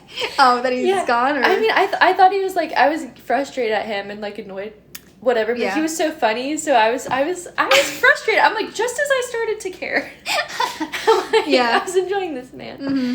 But no, he's perfect. He's so funny. Oh I think he annoyed me more in the books though. Like, I feel like reading people being like mean like he is more aggravating than seeing it, because sometimes seeing it's a little funnier. Because again, I think facial expressions, when you just hear something bluntly, it just feels and like Mr. D is one of my favorite characters. Oh yeah, 100%. And like he literally, like, in the books he made me so mad. Like, even though, like, he even made me laugh in the books, but like there are moments where I was like getting really annoyed, and then like in the show I just laugh every time I see him. And like there's like a scene in season 3 where that really, really will get under Percy's and everyone else's skin, that he says that I'm like, I wonder what it's gonna be like with that actor, Jason Mantzoukas. He's so funny. So like seeing him say something that's like dark kind of, and like just like really like, and like, you know, it's always like I don't care, but it's like it's something like he doesn't care, but he's like serious about it. Like, it's like there's like a scene, you don't really know about this, where Percy literally almost fights him because he holds himself back, but he's like, he cannot stop yelling at him, and Percy's scaring everyone, like, stop, like so basically, okay, spoilers for book readers who haven't read. I should have said a spoilers a long time ago, but like, yeah, spoiler warning. So, you know, Annabeth is gone, and they're trying to talk about what to do about it. And so, like, Chiron, which is kind of like a father figure to Annabeth, is like, we have to send a search for her immediately. And Mr. D's like, no. And then he's like, they're like, why? And then he's like, we're not going to send a search for this girl. He's like, there's a very high chance she's dead. I don't see any point, like, sending anyone. And then, like, that starts triggering Percy. Which is crazy, too, because like, she's one of the main leaders in the camp. And, like, and he's still joking around. He, like, calls her Annabelle and stuff. Like, you know, and then, like, in Percy's... Peter Johnson! Yeah, Percy's mad. Like, he's really mad. And he's, like, it's not like he's always been mad at Mr. D, but it's, like, she's literally gone. He crossed a line. She's literally gone, and you're still teasing, like, don't care. And, like... Well, I think it's because it's in the face of actually thinking she's dead. Yeah. And, like, and then he says, and they're saying, like... And also, like, they find Nico and Bianca, and he said, and then, like, you bring an annoying little child to replace her, so, like, I see no point looking. And then, like... Percy's, like, really holding himself back as much as he can, and then, like, they bring up, like, Thalia's, like, if she's with Luke, he would keep her alive, you know, like, they're, like, talking about this, like, and then Chiron was like, if our enemies have her, and then Mr. D says, well, then I guess she'll just have to be smart enough to save herself, and then that's when Percy snapped, and then, like, he's just... Because that's all she's ever had to do. Well, yeah, that's true. So, like, I really hope they keep that, like, in the books, I don't know if they kept it as that big of a deal, but to me it was, like... Yeah, because I think and that was the first time, he lashes out at it, that's a god, like, you forget, that's literally a god, and he's, like, yelling at him, he's like, in the books, it says, he said, deep down, I knew Mr. D was not someone to mess with, but I don't care. Like, he's like, I don't care. And, like, so, yeah. I hope they keep that in the show. Like, just a moment of him just, like, completely losing it. Yeah, because I feel like it's even, like, less what he's saying in that moment, because I feel like Percy already knows that. He knows it's up to her already to do that. But I think he's pissed when somebody else says that, because he's like, that's all she's ever had done, and we're not going to leave her to do that. Yeah. And also... it makes sense that he would explode, and I wonder if it's buildup of like everyone else before saying she's dead. Like everyone keeps saying she's gone, and so he's like, I'm not believing this. You know what I mean? Mm-hmm. It's like, yeah, because that rocks his whole world. Mm-hmm. And I also too, I feel like a part of it is he's just like the whole idea of like replacement with Nico. I feel like that's another thing that probably affects him so greatly because of the reason of she's done so much for the camp. She saved the camp so many times, and he's like, I'm not gonna let her impact go to waste or be like it's nothing, because then what are we doing here? And also, she's been abandoned her whole life, you know, and he's like, I'm not gonna do that to her, you know, again, like, yeah. And it's interesting too, because he's basically saying, I'm not gonna abandon her even in the face of death, which is pretty cool. Yes. Yeah, he literally goes on the most dangerous quest he's ever been on, and he's not even supposed to go. They tell him you're not allowed to go, and he's like, I don't care, I'm going to find her no matter what. So like, which is like the difference between him and Luke is like, even in the face of death, he's like, I'm gonna still protect her, I'm not gonna abandon her, where Luke is like, well, you know, he kind of, even though it's interesting, he's doing all these things because he's trying not to be controlled by the gods, but then he's saying, well, because of these circumstances, you know, I'm going to let my actions be affected, which is really interesting. So he's still under that control of Chiron, but he doesn't realize that. It's just different. He thinks to him it's better because he chose it at least, but... I'm really, really excited for talking about season 3 when we get to talk more about that. I'm so excited, literally. Okay, but I'm gonna try to finish this episode because we still have like half the episode to talk about. So, so then, and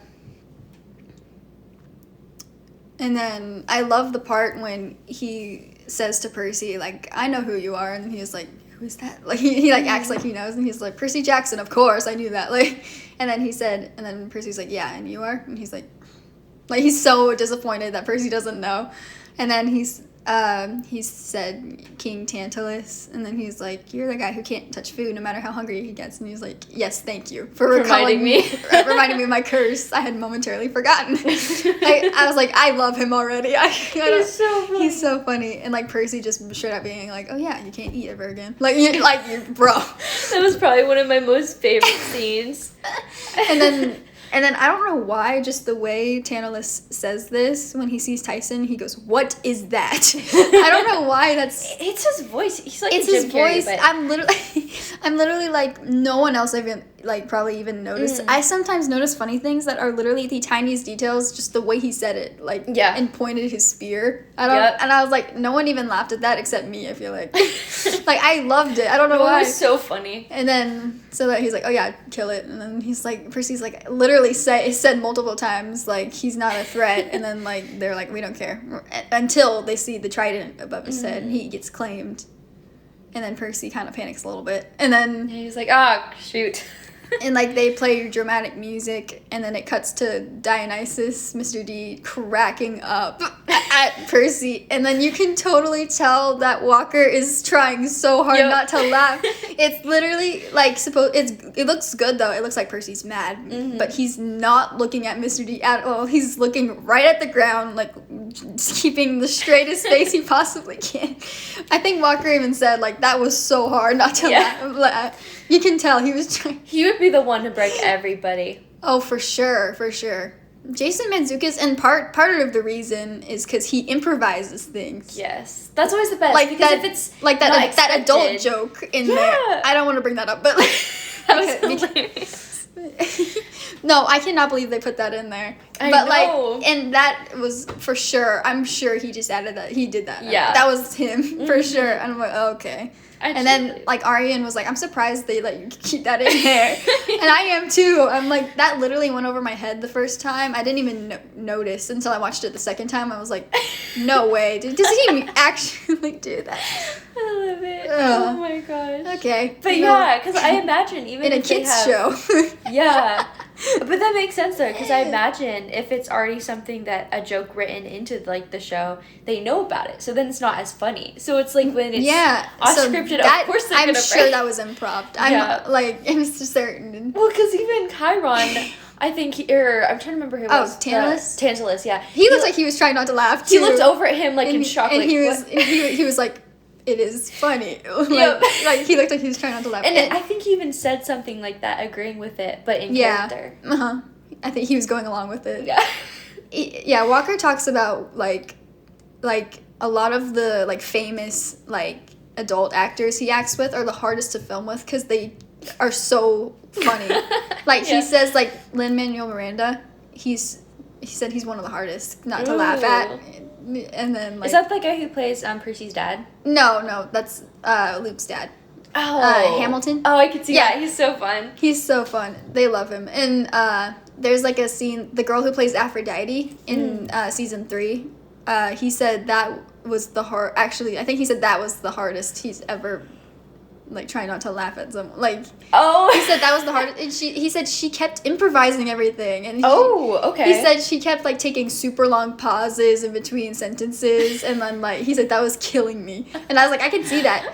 And, like, there's, like, a scene I can totally see in the books, like, Aphrodite tells him, hold my mirror for me, like her makeup mirror. I can totally see Walker probably would be hiding behind it. So he can't laugh because she's like just... That'd be a good way to say it. He's like, she kept improvising everything. And it was making me laugh so hard. Improvising. Love that. Okay, so... I completely forget. Where are we at now? They're trying to convince Tantalus to let them go on a quest to save Grover and find the Golden Fleece. Because Annabeth was like, the Golden Fleece. And they're like, because... Oh, wait, no. They don't know about the Golden Fleece yet. They just say they need a quest to save the tree. And they're like, no. And doesn't that then cut to, like, the meeting? Yeah, they're talking about the chariot race. They're, like, trying to set up the chariot race. And they're like, who cares about the race? We're about to die. Like, the barrier's about to break. And then we get a little Percy moment, like, when he kind of, like,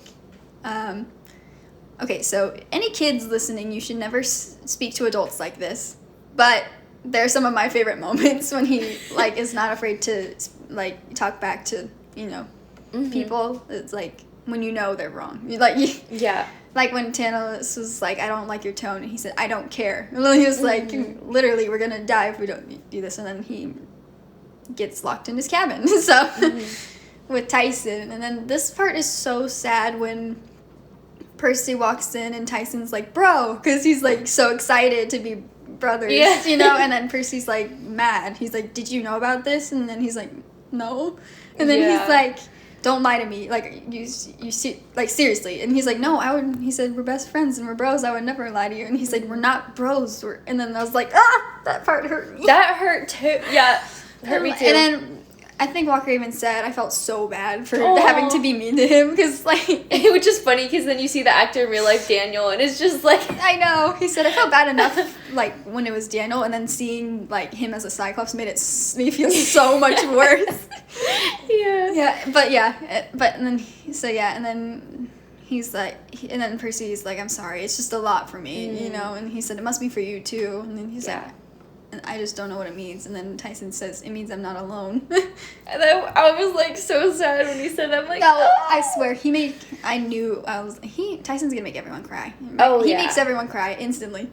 Always. He's that good person who I think later on, as the relationships develop, is gonna kind of get everyone to come together and open up, kind of like Grover does. Yeah. But just in their own unique ways. He's kind of like a Grover, but, like, in a more just kid way. Yeah. Grover's definitely one of those where he's a leader. He's wise, yeah. Yeah. And Tyson's pretty wise, honestly, but, like... He's really smart. But, like, not direction-wise. Yeah. I'd say. And then we get a little Percybeth scene when Annabeth she wants to catch up with Percy, and she's like... that sucked. Do you want to talk? Yeah. And then she sees Tyson in the cabin. She gets nervous, and she says, actually, do you want to go on a walk? Which would have been really cute. Oh, right, and they didn't I know, and then he said, but he was like, Tyson's, kind of upset, and I'm talking to him right now. He's like, why don't you come in? And then she's like, he's trying to take care of both of them at the same time. Yeah. But then she rejects it. No, she's like, it's fine. And then... because she's scared, because, she doesn't want to be near Tyson. She's scared of being vulnerable. She's like, it's hard enough for her to be vulnerable with Percy, and then with the Cyclops, she's like, no. And then, so, like, she's like, and then she's like, I'm gonna go check Thalia's tree, and then he's like, okay, and then she turns around and she says, I thought you said you had no drachmas, which is like a tone shift. It's like, it's like she's trying to act cool, and she just kind of like loses it. She's just like, that or like trying to like lighten the mood in the moment and be like, it's okay. Or like, or I think she was mad. Like she just wanted to spend time with him. Oh, right. She was frustrated. Yeah, she was frustrated, and like she said, I thought you had no drachmas, and then you had one in the cab for Tyson. And he said, I didn't. That one my mom gave me this morning. I didn't even know she had one. And then he says, and then he realizes, wait, you said you spent your last drachma to pay for my cab fare, so you had more than one. And then she said, why didn't you reach out? And he's like, flips it back on her. And then, so like, which is like that scene when they were walking. Yeah, they were saying the same he keeps thing. Like, flipping you left it on her. You're out of your letters too. Yep. This goes to show Percy's actually pretty smart. Like, oh yeah, like everyone thinks he's dumb. That's just with that's just with his feelings. I feel like, and if you actually think about it, he's actually really smart. I think it's not that he's dumb with his feelings. I just think he doesn't let them come up or rise up in any way, because I think he knows that she's just not ready for it at the moment. Maybe he's a little oblivious, but like, well, that too. Yeah, but that doesn't mean he's not smart. Yeah, that's true.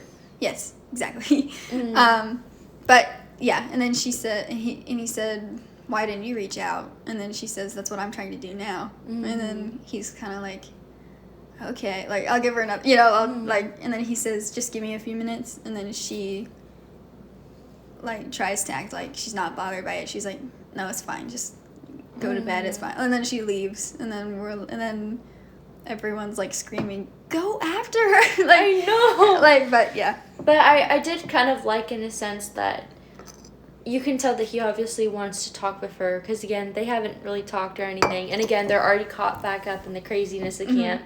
And then there's all these things where they're like, they need to almost like confront, where they're like, okay, like, all this stuff is happening, or like her for dad, or blah blah blah, or all these things that are rising up that she's having to face at the moment.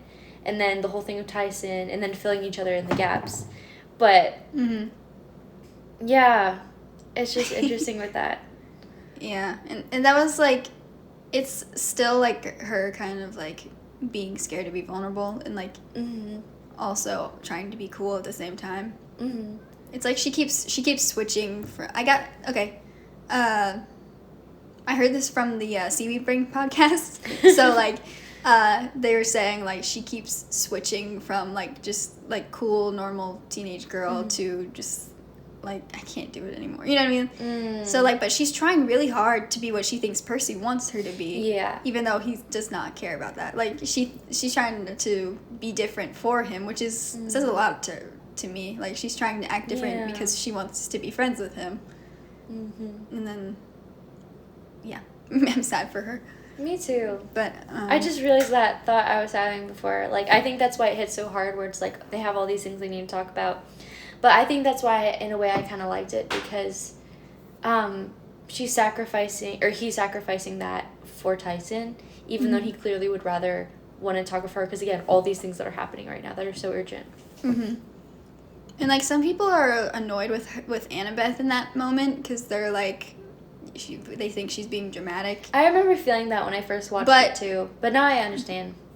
But people were saying, like, or at least in other podcasts I've heard that with great analyses, they say, like, that if you, like, rewind just, like, an hour ago or so, she literally saw Luke stab her tree, and she's, like, she's feeling more alone than ever, you know.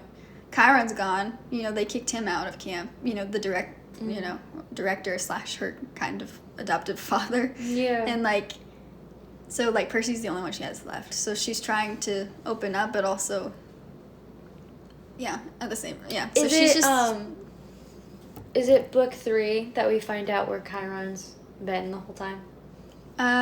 He's been in Miami. Oh, yeah, right. Remember? Right, he calls and there's, like, palm trees. He's partying. Yeah. but yeah. I needed a break. But she's feeling really lonely. And I feel like Percy can kind of see that, but also, like, he's just confused. Yeah.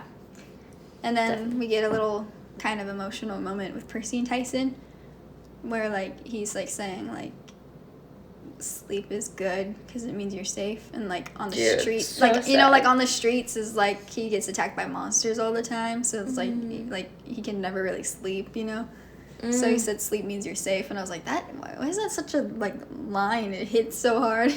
And then it shows like Percy looking at the scars on his back. Have you noticed that? Yeah. And I was like, that's so sad. He's just a baby. It breaks my heart. But then this goes to probably my favorite part of the episode with Percy and Grover's empathy link dream. I love it so much. It's like the like comedic relief of after everything that happened. And so Percy wakes up in the cave, not knowing where he is, and then he's hearing Grover, and then he's in a mirror, which I'm like, that's kind of cool, seeing him in a mirror and stuff. Yeah. And then they start like their clothes switch for some reason. Yeah. And then Grover puts together that it's an empathy link. And then in the books, it's supposed to be like a really strong, like if one of them dies, the other dies.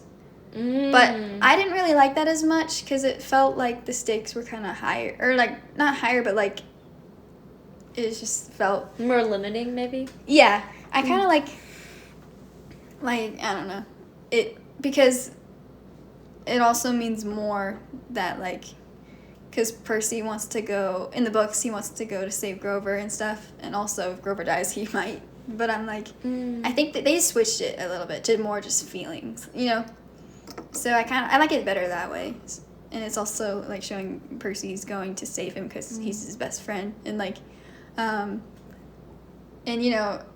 that instead of like, they said they changed it to just like it's really rare if you get an empathy link, and it like only happens between best friends and stuff. So it's like Grover and Percy are like genuine friends and stuff, and then.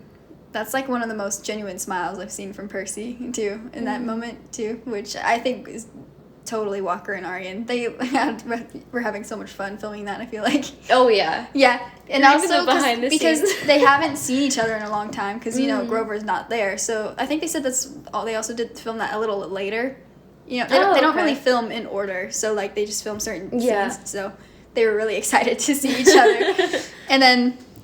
My favorite part is when he taps Percy on the shoulder and freaks him out because you like start to believe it's gonna be a mirror the whole time because it's like mirroring each other, but no, he's actually there, and then jump scares everyone. But I loved it. I love it too. And I think it is cool that they went for feelings because I do feel like that could be limiting, but at least with the feelings too, like he can feel the weight of like. Living through that same experience, which is cool. I like it better than because it's there's more opportunities for a fear of one of them losing the other instead of both of them. You know what I mean? Yeah, it is a beautiful idea though. I like the idea more of one of them being in danger than both at the same time. You know what I mean? If that makes sense. It'd be kind of cool with like the because like empathy link, for some reason, anything where it's like if one person dies, they both die. I'm like kind of like.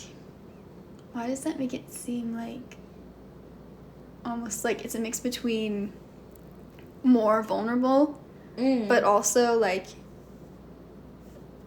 what if it makes it like them saving each other seem to save themselves a little bit? And so like I don't know how to explain it, but I prefer it not being connected like to each other's lives. Because I think it's a beautiful idea, the idea that when you lose the people you love, it's like you die as well. But at the same time, I feel like then it's like, wait, there's like no hope past that, which I know it's like that's just the story, but for me, I love like those connections. And I don't know, I just thought about this, but I'm trying to remember, is it called like the Khaleesi spot?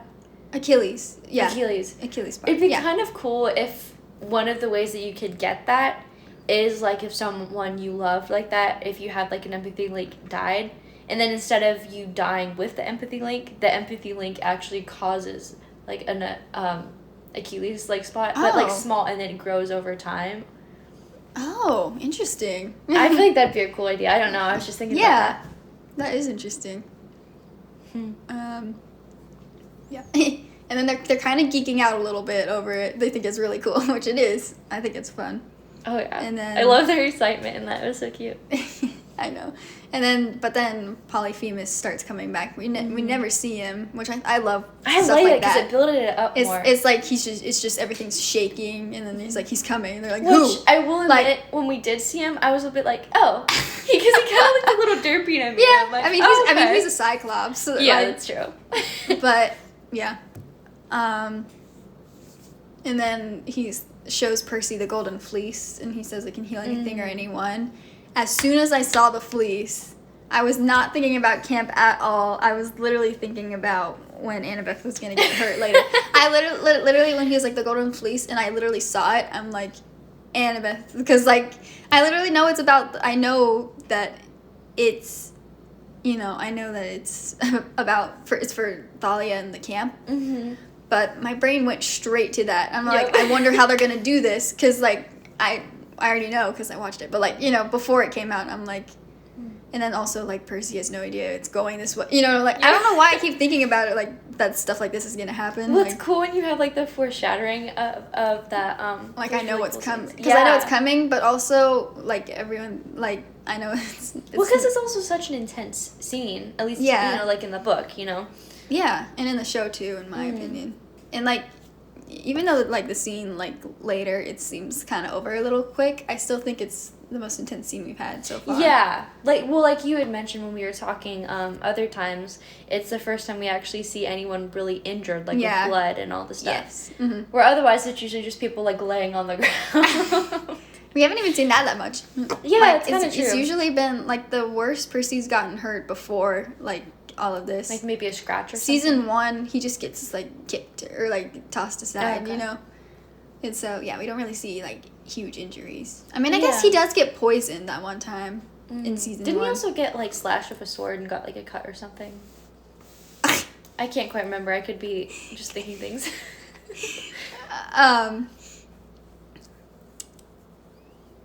Sorry, can you say that again? I totally, like, got distracted. To be honest, I don't even remember what I said. It's late. Oh, yeah. Yeah. So, okay. Right. Okay, so yeah, they see the fleece. And then I don't know why I love this scene so much. And it's like, the whole dream is kind of like fun and happy. Mm-hmm. And then once he starts coming back and then Grover starts getting scared, like, you have to find me. And then Percy gets serious and he's like, I'm coming to get you. Tell me exactly where this cave is. And I was like, for some reason, seeing Percy like that, like, serious and like, yes, I'm going to get you. I loved how like quick in action it was. Where it's like immediately like. And like for some reason, them holding on to each other just looked really sweet. Like he's like, I'm coming to get you. I promise. Like and like something to hold on to for a bit when he knows that. And then like just I don't know, like the determination in Percy's face to like I will find you. I promise. And then tell me exactly where this cave is. And then it's showing Grover's face. 30, 31, 75, 12. And then he wakes up and I was like, that gives me chills. And then and then he falls off the bed again. That was really cool. And then that was really funny. And then, again, parallel to the beginning when it starts and he's, like, on the floor. Yeah. That actually, the first one, when he fell in the at the beginning of the episode, Walker said he hurt himself real bad doing that. He kind of banged up his face a little bit. That's hilarious. I think the second fall was funnier to me. I don't know why. Yeah, I just showed it full on, like, because it goes so intense, and then he's, like, back in the room, and he's like, oof. And then he falls, the fact that he wakes up and then falls off. Yeah. And then, like, Tyson, like, looks over, and then he falls out of bed. That was... And then, for some reason, and then just the silence, and you could just hear Percy go, like, like it hurt him. Like, you could tell he got hurt. And he's, like, frustrated with himself. It's like, it sounded a mix between, like, it hurt him and also frustrated. Like, you said, like, annoyed, like I hate falling out of bed. But yeah, obviously. I gotta stop doing this. And then he found the coordinates on, like, I think it's a cool detail in the Poseidon cabin. He has a map of just ocean. I like that they showed it and used the props that are actually in the different rooms. And, like, he said he found it, and then he goes to tell Annabeth, who's just sitting by Thalia's tree, which is really sad. She's just, like, laying there. Oh, yeah, I forgot to mention that, too, when she kind of, like, goes up to the tree crying, like, like saying, like, even before Luke left, you were the only one I could really talk to. That was really sad. I like that heart to heart. And the lighting there was so beautiful, too, in that moment. And, like, this sounds kind of silly, but Leah's really pretty, when like, a pretty crier. Like, she is. I don't know why. Like, because, like, sometimes, like, crying is not pretty. Like, like, crying's, like, it depends. Like, well, I think because she's not, some people like, sobbing. She's just, like, tearing up. I know like, some people can, like, like pretty cry kind of, but like I think it's so pretty because you appreciate it more with her because maybe, again, that and it's guard, also not you're not used to seeing it. Yeah. And like I don't know if it was the lighting. She just looked gorgeous there. She's did. always beautiful, but like. But that scene was really breathtaking. And like even if like I were to see Annabeth like sob crying, I wouldn't think of it as like an uncomfortable like ugly cry thing. I would like literally be like, she's so like poor thing, like like I just love her. Yeah. So. I do love those scenes. I do appreciate that we get like those snippets of them by themselves, kind of like that, because I don't know, I feel like they've been doing a good job about that this season, where I feel like even though we're not necessarily hearing their perspectives, or she's not opening up or sharing completely until like the boat scene later on, they're showing just these moments of them and how like they're relating to stuff, or they're just feeling. Yeah. So I've been appreciating that with season 2. So yeah, and every time there's like a scene like where like the main female character's crying, she's like really sad and she's by herself, I'm literally like, even, and like the boy has no idea, you know what I mean? And I'm like she needs to be comforted, please find her. Like, I know. I always in scenes like that with anything, I'm always just like, please let somebody run and someone needs to comfort her. Yes, but yeah. But it was a beautiful moment in the sense that it was just that quiet and stillness of her and just like Thalia. Yeah. People are wondering, like, do you think Thalia could hear her? I don't know if she does or not. I have a theory. It's kind of like she's more in a coma type thing. Yeah. You know? I do have a theory about this. I don't think in the moment that she said that she heard her. But I think since she's like basically almost like coming back to life, right? She's been kind of like a mummy in a sense. Yeah, well actually she's dying because the tree's poisoned. Oh, right. And that's going to be the whole thing, right, in season 3. But yeah, I think it's one of those things where now that she's not in that position where she's not a tree anymore, I think she's having to learn how to like become a human and be herself again. So because of that, I think memories and cognitive ability is going to come later on. And then that's going to come to her as she goes along through it. And then and I don't think Annabeth is going to be honest about those things. Which is interesting, because she already was honest about all those things to her, but now that she's in a place where she's weak, or she's finally facing her truly face to face, I think she's not going to admit to her that she said those things. But I think she's going to find out and remember later on. Yeah. At least that's my theory. What do you think? I will be honest, I zoned out because I'm really tired, but also like this is so much fun. And, yeah. I swear, I'm sure I'm gonna go back and hear what you are saying. Like editing this, I'm gonna like go back and listen and be like, oh my gosh, that's so cool. Like hearing what you said, I'm like, I missed that because I was like zoning out. Because and it's like what time? Like what time is it? I don't know actually. Hold on. Check. I'm pretty sure your family's asking if you're gonna come home tonight. Probably. Oh yay! My phone charged all the way. Okay, so that's pretty much it for the first episode. Yeah. Thank you for joining me. Thank you. It was so much fun. It really was. I've always wanted to do this. I've always wanted to like do like podcast type things. And I guess like you can consider this a podcast too, if you wanted to. And I can't wait to like continue. Like I can't wait for season 3, of course. And especially to like the dancing, I think that's gonna be so much fun. Oh my gosh! And I can't wait to get to that. I know, and the music too. Like they already nailed it when you have Steven Sanchez, but I have there's so many tiny little details in there. I can't wait to talk about those. Yeah. So I can't wait for future. That's gonna be so fun. Yes. So thank you for this. Yes, thank you. Thank you guys for listening. I hope you enjoyed it. Let us know your thoughts or anything. And yeah, God bless you all. Love you. Bye. Bye.